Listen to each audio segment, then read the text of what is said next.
Today's English students have a lot of exposure to the language outside of the classroom. By using the internet, social media, and other digital technologies, they can watch videos, hear music, and play video games in English.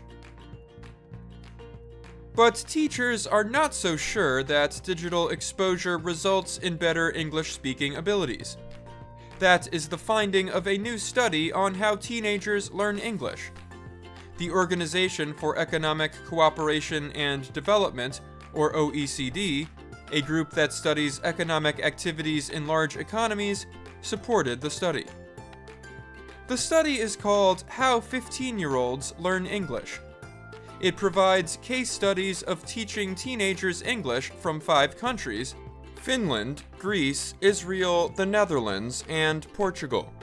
The researchers gathered information by visiting schools and observing English lessons in each country. They also interviewed teachers, students, and school administrators. The study findings will be used to support the OECD's 2025 Program for International Student Assessment, PISA, said Katalina Kovacevic. She was one of the study's main researchers. PISA studies the school systems of about 90 countries by measuring the performance of 15-year-olds in reading, writing, and math. In 2025, PISA will aim to measure 22 of those countries' English language skills for the first time. It's an obvious statement that English transcends classroom walls, Krista Rawkins told VOA. She was another one of the researchers for the study. Teens spoke about the ways they used English with people on those sorts of social networking sites and other media. But it was rarer that they were talking about sitting down to learn English via those platforms. Some students in Greece said it is easier to search for English language information on the internet because more of it is available. In the Netherlands, 15-year-olds described watching English YouTube videos. In a written opinion study, half of students in the Netherlands reported always using English when using digital tools. Teachers, however, are unsure whether digital tools are improving students' English knowledge. While teachers said using English platforms might increase students' motivation to learn and help them get used to the language, the platforms are not necessarily teaching them English, Rawkins said.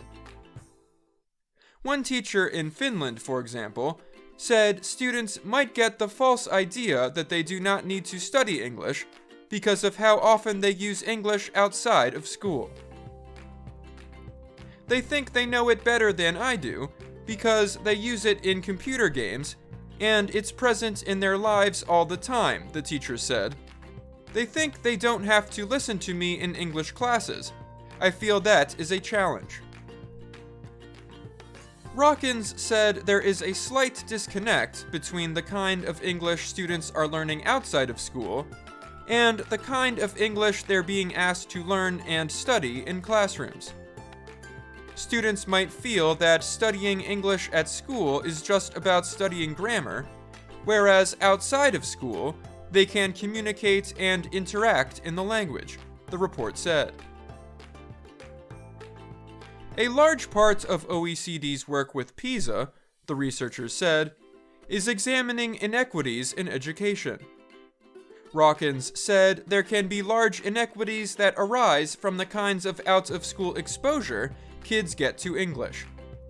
Kids from wealthy families are able to travel to English-speaking countries or attend summer camps where they can speak English to international friends, for example.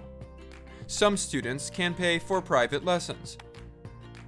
Kids living in cities were more likely to be using English out and about in their daily lives compared to their counterparts in more rural areas, Rawkins added.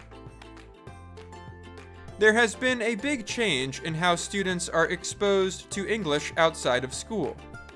But within the classroom, things hadn't really changed.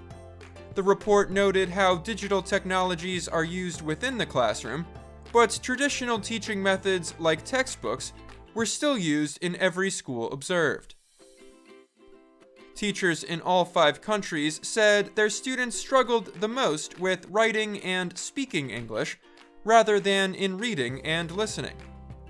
Researchers noted that students might feel a lack of self-confidence when it comes to speaking. They might also be less likely to speak and write English outside of school.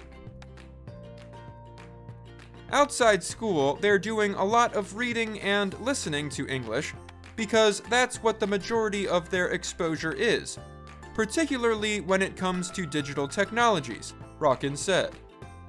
They're not doing so much speaking or writing. I'm Dan Novak.